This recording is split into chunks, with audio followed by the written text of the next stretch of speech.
Good day mga kabudget, bike check tayo kay Promax PR50 natin na road bikes po na 2x9 speed. Ang kanyang frame ay alloy na yan. Down tube may lagayan tayong bottle cage. Sa crank niyan ay 2x Promax ang FDI Sensa Ignite. Ang kanyang RDI Sensa Ignite 9 speed.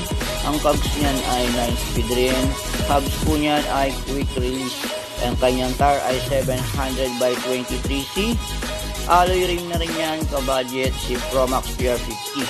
Ang kanyang rim at rim brake at seat post ay adjustable na rin. Promax saddle ay napakalambot. Promax PR50. Ang stem niyan ay Promax din. Handlebar niyan ay alloy na. Sensa Ignite po ang kanyang shifter.